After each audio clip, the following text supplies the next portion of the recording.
we are going to be having a look at the new job support scheme. Now, obviously, this has required quite a bit of analysis over the last few days, because this was only announced last week. And as we were with the situation that we had with the furlough scheme, of course, we don't have much more detail other than the actual announcement itself. So we're struggling a little, or we might struggle a little bit, to answer all of the detailed questions that you might have, but can certainly set out what the scope of the scheme, how it might be used, who can use it, and what it's essentially going to cost you. Because I think that's really the key to this scheme is, well, does it work or not, in terms of when you do the maths on the scheme, in terms of actually being able to support jobs in a way that is going to prevent redundancies. So that's what we're going to be having a look at first. Then we'll have a look at what's on the horizon. That's the legislation that the government has been talking about for some time. We'll also do a quick recap in terms of what legislation has come into force as well. And then we'll have a look at some of the useful cases that have been published, albeit that, of course, over the last few months, the appeal courts have been operating in a slightly reduced fashion for some time. So we do have a little bit of a backlog. So there's still a lot of important cases that we're waiting judgments on. But I'll let you know what those are as well. So I'll give you a heads up in terms of what we're expecting to come, as well as what has actually been reported. So that's what we're going to be covering in the next hour and a half. As I said, we'll start with the furlough scheme. I do apologise. With the new job support scheme. So this is the announcement, of course, on Thursday by the Chancellor in relation to the new scheme that is going to replace the furlough scheme as of the 1st of November. So, of course, as we all know, the furlough scheme ends on the 31st of October. It was hoped, of course, that we would be in a position where the economy would be picking up, but we're now hitting what would appear to be the second wave. We're being hit with a number of lockdowns in local areas, and I know that particularly clients in Wales are being affected by that. In fact, I've got a son who's just gone off to university in Cardiff, and he's now locked down as well. So it's clearly having an effect on the ability of people to go to work, and of course the ability of many industries to actually trade and to earn income. So that's clearly the reason why this scheme is being introduced. Now, so in terms of the fundamental principles, the headlines of the scheme, I'm sure you've read these already, but just to recap, so we're starting on the 1st of November, so immediately after the furlough scheme. It's a 6-month scheme.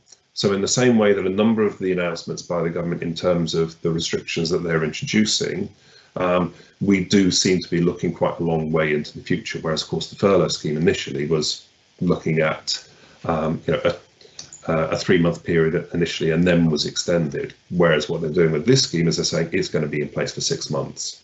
So that's the first important part. Now, getting into the detail of it, so in order to be able to access the scheme, or to be able to claim, I should say, for an employee under the scheme, that employee has got to work at least 33% of their normal hours. So obviously, the first potential issue that many companies might have with this is the fact that, well, if you still have very limited amount of work or no work for some employees, then you can't even have them working 33% of the time. So that's one issue. But that's where the cutoff has been set. And then for the remaining hours, so the remaining hours that the employee is not getting paid, the government contributes a third of those wages, the employer contributes a third of those wages, and the other third the employee takes the hit on. Okay, so that's really where the scheme works. So the employee would then end up getting 77% of their pay for 33% of their hours.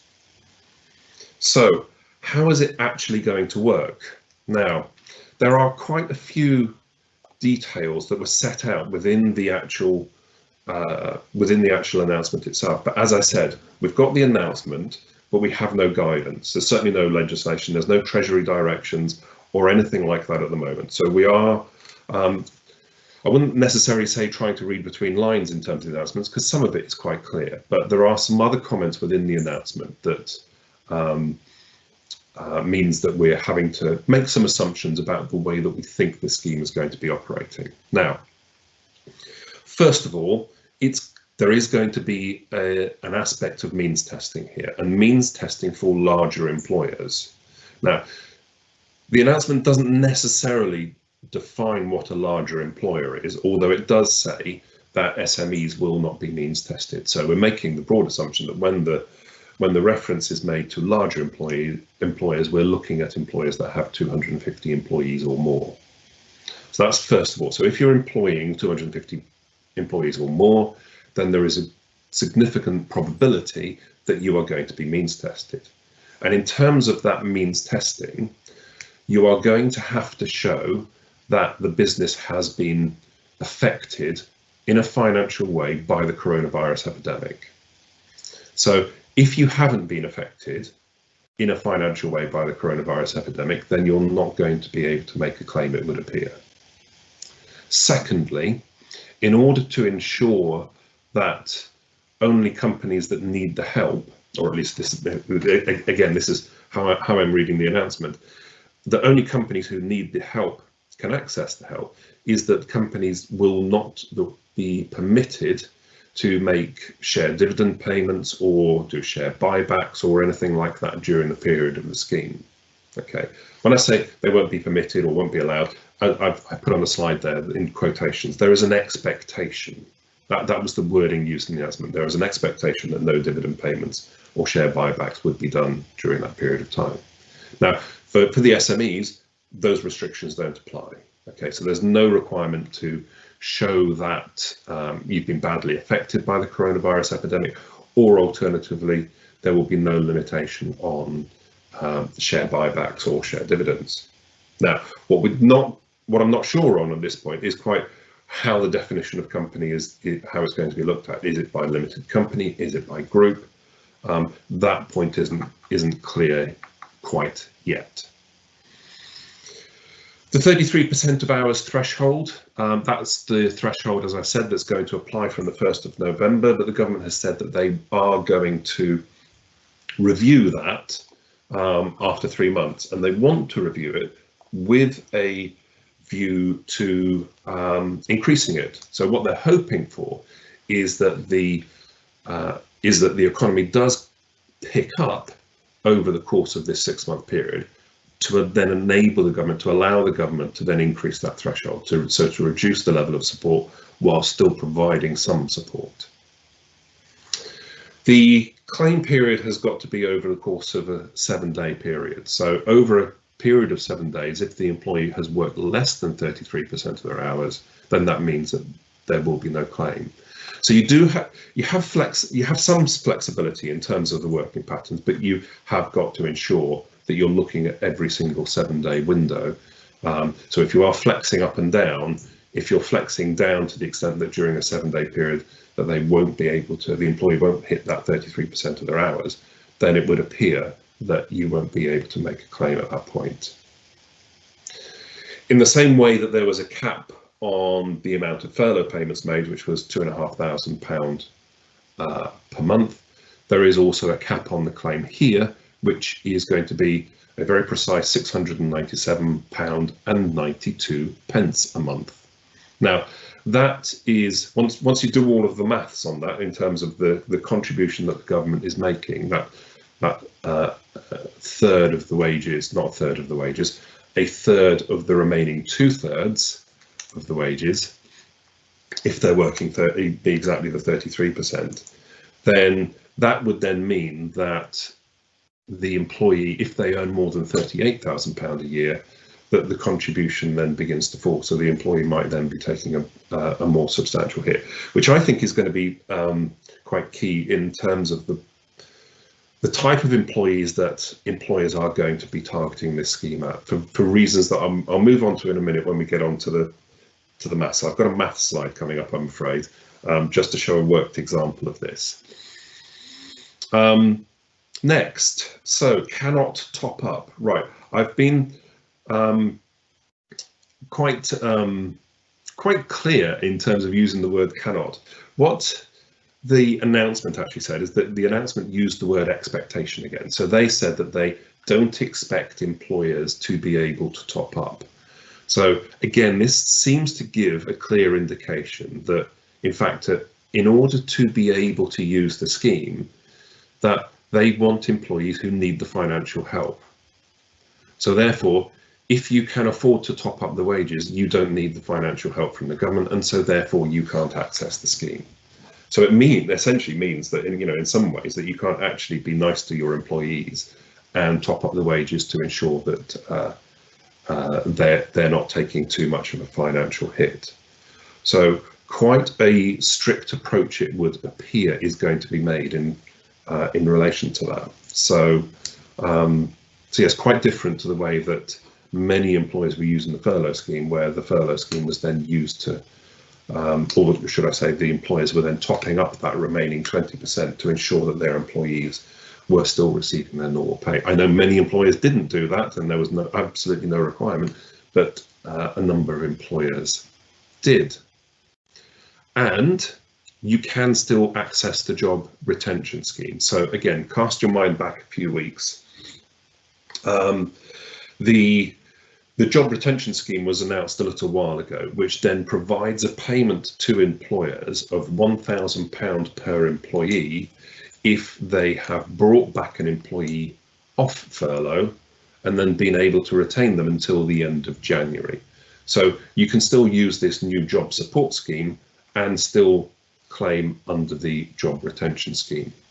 So again, I would imagine that a lot of financial managers and directors are going to be getting their spreadsheets out to actually calculate how much that then gives in terms of the balance of what's also going to be able to be claimed under this new job support scheme. Okay, so that is really what we know about the scheme. We don't know a huge amount more than that.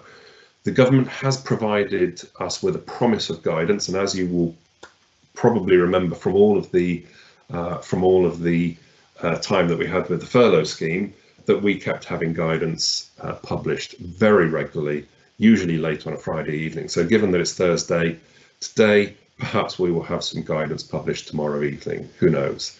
But certainly we are hoping, well, we are being told that we will get some guidance. And so once we have that guidance, we'll be able to firm up exactly quite how this scheme is going to work and what the rules of it are going to be, what the finer detail is. But certainly that's what we know at the moment. But as I promised, I did say, let's do some maths. Okay, so let's work this through, and please bear with me, because I know many of you probably don't like maths, but that's why I've done this, to try to make it clear for you. So what I've done here is I've used an example of an employee who earns £25,000 a year, which then equates to £480.77 per week, or £13.35 per hour. And I've calculated that quite conveniently on a 36-hour week, so that I can then begin to split it up into thirds a bit easier. So they work 33% of their hours, which is 12 hours, which then means the employer has got to pay £160.26 to the employee. That then gives the employee missing wages of £320.53. So that's the remaining wage for the hours that are not being worked. Now the government will contribute a third of that, so that's £106.84. The employer pays £106.84, and the employee takes a hit on their wages of £106.84. So obviously the theory there is that the pain is spread across everyone. That then means that the employee receives £373.93 per week. The employer pays £267.09. The government pays £106.84. But you see, the knock-on effect of that is that then the hourly rate for that employee has risen from £13.35 up to £22.26. Now, admittedly, you're not having to make them redundant, so you haven't got the cost of that. And actually, that's one point that I should have made, which I've just omitted to make in terms of the rules of the new job support scheme, is that what they are saying is that you cannot issue notice of redundancy to any employee under that scheme. So Whereas before, many employers were using the furlough scheme, and then whilst employees were on the furlough scheme, they were going through their redundancy processes, they were issuing notice of redundancy, and then essentially using furlough to subsidise what would otherwise have been pay in lieu of notice, which is usually the way that employers affect the termination of employment for redundancy. That rather than allowing employers to do that under this scheme, they're saying simply, no, you can't make people redundant under the scheme. Now, what you can do is take them off the scheme and then go through the redundancy process with them. That's fine, but you can't do the redundancy process while they're on the scheme, or should I say, it would appear at the moment you can't issue notice of redundancy. So it would appear, subject to the guidance to follow, it would appear that you can actually start the redundancy process itself. Okay, now I just wanted to give you another bit of an example. I haven't set it out in a slide because I was just working on this morning before actually coming online. Because if you then extrapolate this example that I've got here and actually take it to, well, say we've got 2 employees. So we've got 2 employees earning this £25,000 a year. They're both usually getting paid £480.77 per week. But because of the reduced amount of work, we just need 1 employee rather than 2 employees. And so are we going to use this scheme to then keep them both employed on a part-time basis, or are we going to make one of them redundant and just keep the other one on full-time and not use the scheme at all? So when you then work through the maths on that, so if we were to say, for example, retain these 2 employees 18 hours each a week, so that gives us the 36 hours per week. That is then going to cost the employer £480.77. There is then the cost of a third of their lost hours, which is another £80.13. That then gives a total cost of £320.51 each, which then gives a total cost of £641.02 each. So that's £641.02 each that the employer is paying to keep those 2 employees employed at 50% of their normal working hours in order to give the equivalent of 1 full-time employee. But if you make 1 employee redundant and keep the other employee on just simply as on their normal hours as a full-time employee, your cost is £480.77, as we've shown. So it's £160 per week more expensive, even using the scheme, than it is to just simply continue to employ 1 person. Now, I completely appreciate that one of the things that you've also got to factor into that is notice pay and redundancy payments, which of course is going to vary depending upon length of service and age. Okay, so it is, I haven't factored that into the example because of course that's then some of the considerations that you're going to have to make, and those additional maths that you have to do, I'm afraid. But as you can see there, that in the first instance, it does appear that many employers are going to be faced with a decision of, well, which option actually works for us. And it depends how important it is for you to retain the employees or not. And so therefore, certainly where we're looking at the lower skilled end and the lower paid end of the economy, I suspect that a lot of employers will simply go down the redundancy route and this scheme won't be used. I suspect that because of the, perhaps the cost of recruitment and the retention of skills, as you go higher up the skills and earning pyramid, that where it's more difficult to replace people and it's therefore more important to retain them, that perhaps then the scheme will be used. But where the skills are more replaceable, and particularly in the economy at the moment, where there are, it is a buyer's market, it is an employer's market for many of the lower skilled jobs, that I suspect we will begin to see a significant rise in the number of redundancies come the end of October. And of course, given that we're on the 1st of October at the moment, if you're having to make redundancies because you've done this maths and you can see that perhaps this scheme isn't going to work for you, that if you're making 20 or more people redundant, you have to go through that 30-day consultation period. And obviously, if it's 100 or more, then it's a 45-day consultation period. And so we're already looking at that consultation period hitting the end of October. And so it's really a case of get your skates on in order to ensure that that there isn't too much of a delay and not too much of a cost to the business in terms of continuing to pay and retain employees that you can't afford to. So an interesting scheme, and I know it in many ways replicates some of the schemes that have been used elsewhere in Europe, but I do have concerns that actually it simply isn't going to work for many employers. But it would be interesting to know what your thoughts are as well on that.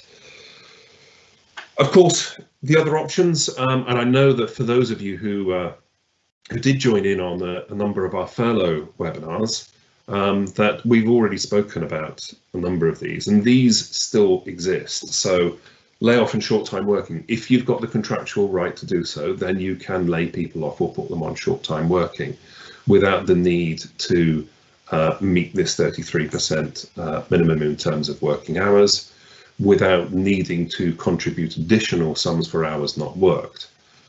There are limitations in the statutory schemes in relation to that in terms of the period of time that it can be used for. So, you know, it's 4 continuous weeks or 6 discontinuous weeks within a 13-week period. And if you hit those triggers, then that does trigger the entitlement to a redundancy payment for the individual. So they're very much short-term options. They're certainly not 6-month options for you. A simple agreement to reduce hours and pay. So going back to the example that we had before, where you had 2 employees, and perhaps you've already decided that you can't afford to use the scheme to fund the continued employment of those 2 employees, then perhaps you just simply approach those 2 employees and ask them if they'll agree to work reduced hours as an alternative to you having to go down a redundancy route. So that's another option for you. Unpaid leave, again, more of a short-term solution, but still there. Holiday pay, or should I say the use of holiday, again, a bit of a shorter-term solution. And a banked hours scheme. So perhaps rather than using the, and it'll be interesting to see the way that the new job support scheme is phrased, whether in fact there might be the option for us to bank the hours that we are paying the additional third for. So I'm just going to, I'm not going to say we can or we can't on that. It's certainly something that it is in the back of my mind as a possibility. And certainly once the guidance comes out, we'll be having a look to see if there's scope to do that. Okay, so that really does conclude the briefing on the new job support scheme. Obviously, if you've got any further questions, I can see that no questions have come in at the moment, but if you do have any questions, then please do either fire them in on the screen, or alternatively just pop an email to me or get in contact with me afterwards. Okay, I will of course be sending out regular updates as and when the guidance is published. So if you are not on our email update list, then please do get on it, and then you will be able to keep you up to date as soon as things change. So yes, as I said, guidance to follow. Watch this space, probably on a Friday.